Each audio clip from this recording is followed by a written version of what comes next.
Welcome back to Orange Nation, the artist of the day, the Kinks. This one is Destroyer. Sounds exactly like one of their other songs. Feeling guilty, feeling scared. The drum beat, but Steve, lots to talk about. We're running a little late. Apologize to Mike McAllister for being late. I don't know if he knows, but there's big news out there, potentially. What? What are you talking about? What the big news could be? Yeah. Syracuse could have a new head coach, Oh, Steve. what do you mean you don't know if he knows? I don't know if he's aware. Oh, I thought you meant there was something else. I was being sarcastic. Oh, How long have you worked with me? No, I know, Steve? but I yeah, okay. You looked at me like you were serious. I thought there was something else you had. I am serious. There's big news out there. I'm pretty sure Mike McAllister knows. Are you aware of this, Mike McAllister? I am. I was actually the first person to mention Fran Brown as a potential candidate for Syracuse. You did. I did that about That's 8 right. days ago. You did that, as a matter of fact. Steve, all of a sudden, just this minute, decided to take me seriously for the first time. Well, no, you said it like, I don't know if Mike's aware of the breaking news. Okay. All right, Mike. So tell us about Fran Brown. I mean, what made you think last week that he was a good fit for Syracuse, and what do you think about this potential hire? Well, I think, the reason that I thought a week ago that he'd be a potential candidate is because of his recruiting prowess and his ties to the Northeast. Now, the box that he doesn't check is the coordinator head coach box. That Wildak said he wanted someone either with head coaching experience or Power 5 coordinator experience. He doesn't have either of those. So that was the big question mark with him. But I think sometimes when you find a candidate, if they don't have some of the things you think, on your initial list, you can supplement that with who he hires as his assistant coaches. So if he gets some potential or some former head coaches on his staff as coordinators, I think that would be a good benefit to all parties. But the fact that he recruited 4-star players to Rutgers and Temple previously, the fact that he got a job at Georgia, and my understanding to get a job down there, it's not very easy. And he's done some things with their defensive backs that have been, a little bit outside the box from what Georgia typically has done under Kirby Smart. So obviously they trust him enough to be able to make some of those changes.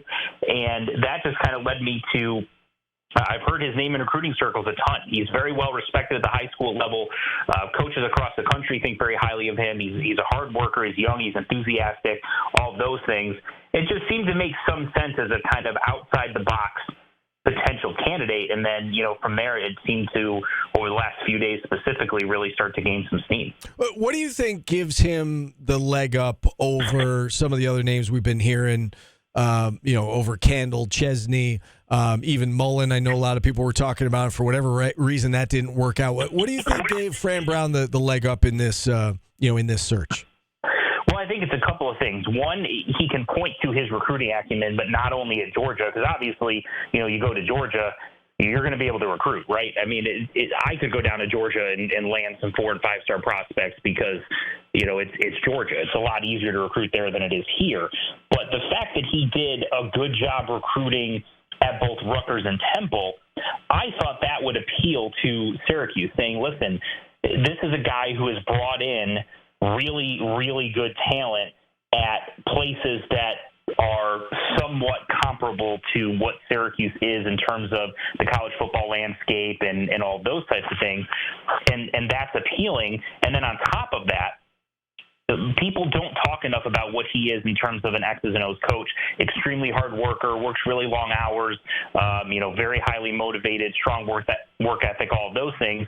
But the fact that he's worked for Matt Rule and Kirby Smart and those type of guys, you don't work for those type of head coaches without being a good X's and O's mind. You can't come in and just be a recruiter that doesn't know how to develop talent and do things schematically and all of those things. So I thought from that perspective, and given how much Syracuse has put an emphasis on trying to get back into New Jersey in terms of recruiting to round out its roster and to add depth to its roster and get some high-end talent, he seemed like he'd be someone that could potentially be a good fit there. And I think everyone that has been around him, the general consensus is he's going to be a Power 5 level head coach at some point. It was just kind of a matter of when. Would he do the coordinator route first or whatever else? And, it seems like Syracuse is going to give him that first opportunity. It's come up that he worked with Nunzio Campanelli at Rutgers for a couple of years, and obviously Nunzio took over as the interim head coach. Paulie and I both said, even before this news came up, that we thought that he was a strong candidate, Nunzio was, to stay on the next staff, whoever the next head coach was. And now that it's somebody that he knows, I think that there's even more credence behind that. Do you think Campanelli stays on the staff, and do you think there will be other holdovers from the Dino Babers staff if it is indeed Fran Brown? I would guess probably not a lot of holdovers. The main reason being, usually when someone comes in, they want to bring in their own guys, and I think Fran's going to be the same way. He's worked with a bunch of different assistant coaches, and he's going to have an idea of who he wants to bring in that can, run things the way that he wants to run them, that he knows their work ethic, their recruiting, and all of that. And he's going to want to bring those guys in. And other than Nunzio, he hasn't worked with the guys on the Syracuse staff, and he might, have respect for them or whatever. But there's usually, when especially him taking his first head coaching job, I think he's going to lean towards guys that he knows, guys that he trusts and that he's familiar with, and not leave some of that up to chance to some capacity. But yeah, I do think Nunzio is a strong candidate to return because of his familiarity with Fran Brown, his recruiting ties, and the respect that people in New Jersey have for him. I think he's probably the number one candidate to do so, and if I had to guess, I'd say probably the only one that is. All right, so take us through the timeline here and what you expect and how you expect this to play itself out, right? Because we've been hearing that they're closing in on making this happen. Obviously, Georgia's getting ready for the SEC title game. If they win that, Georgia's going to play in the college football playoff. How will that work, in your opinion, over the course of the next month if Fran Brown is hired, in terms of him closing out his duties with Georgia while also getting started here at Syracuse? I think he'd start right away. I don't see a scenario where he could do both and kind of bounce back and forth. I just think the demands of being a head coach are too much to then be able to go back and be a defensive coach somewhere else.